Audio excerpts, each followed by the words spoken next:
Თქვენთვის საინტერესო კითხვებს დასვავდეთ, რაც შესანიშნავად გეხერხებათ. უამრავი ადამიანი მეკითხება მთელი წლის განმავლობაში, წელიწადზე მეტია. სადახართ, რატო არ ჩანხართ? ეს დაახლოებით ის კატეგორია, ვინც არ შედის Facebook-ზე, TikTok-ზე, YouTube-ზე და სოციალურ ქსელებთან არ არის გაშინაურებული.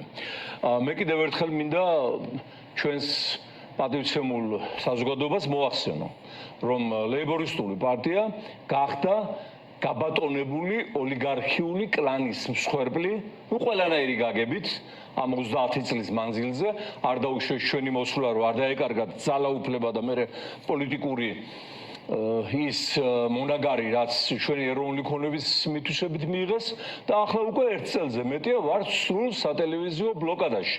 მაგერ ბატონი გიორგი რო გავახსენდებით, მოკლედ მზია მოდის ჩვენთვის.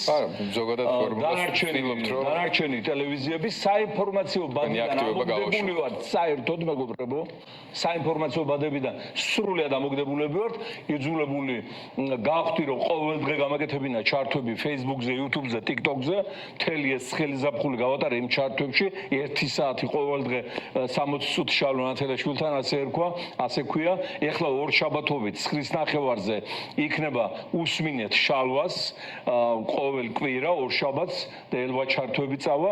აი ესე დღეში ვართ მეგობრებო და ეს ყველაფერი მოხდა იმიტომ, რომ საბანკო ოლიგარქია მართავს ჩვენს ქვეყანას.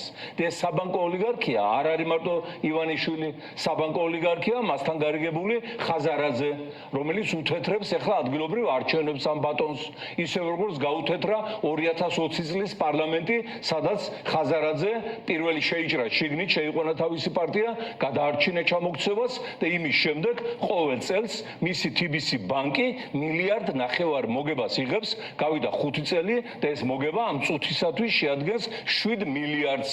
აი ასეთი მსხვერპლი ხდება საქართველოს ქორვაჭრების, შარჩების, სოვდაგრების და ჩვენს ლეიბორისტული პარტია საქართველოსთან ერთად ხვდებით მსხვერპლი ხსნა.